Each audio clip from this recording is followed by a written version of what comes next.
Assalamualaikum warahmatullahi wabarakatuh. Salam sejahtera bagi kita semua. Perkenalkan, nama saya Umi Marifah. Saya berasal dari jurusan Studi Agama-Agama Fakultas Usuluddin dan Humaniora Winwali Songo Semarang.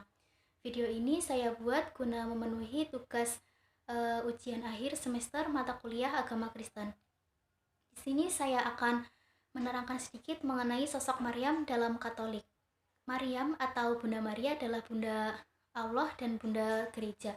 Beliau merupakan seorang yang telah melahirkan Yesus Kristus. Bunda Maria sendiri mempunyai kedudukan yang sangat istimewa dalam gereja, yang mana beliau sebagai kudus terbesar melebihi para kudus lainnya karena peranannya dalam menyelamatkan umat manusia, yaitu dengan melahirkan Yesus Kristus. Nama Maria sendiri dalam kitab Injil banyak disebutkan perihal akan melahirkan Yesus Kristus.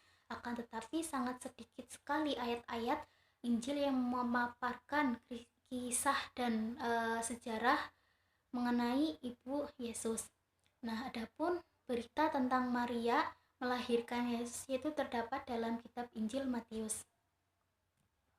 Kemudian, bagaimana pandangan Kristen Katolik terhadap kedudukan Maryam? Yang pertama yaitu Maryam sebagai Bunda Allah. Di dalam Kristen Katolik itu terdapat suatu istilah yang namanya itu Mariologi.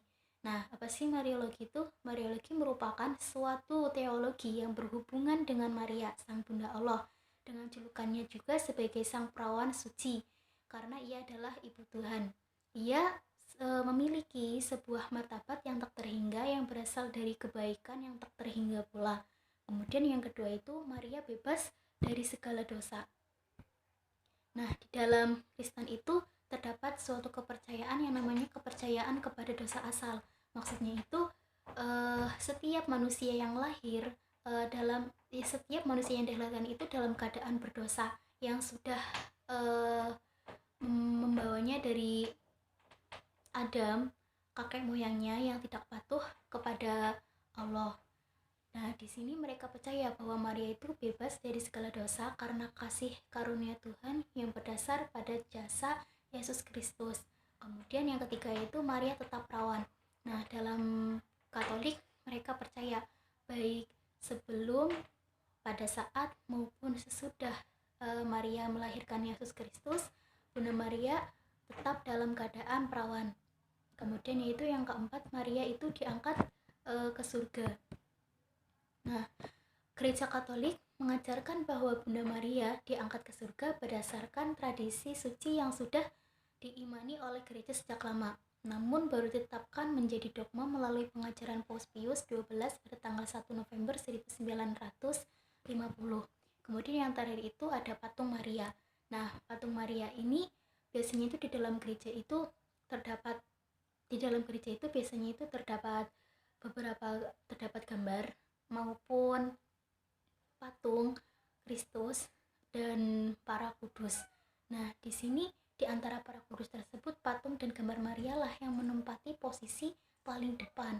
Nah, patung dan gambar itu bukan sekadar hiasan belaka bagi umat Katolik, namun sebagai sasaran devosi.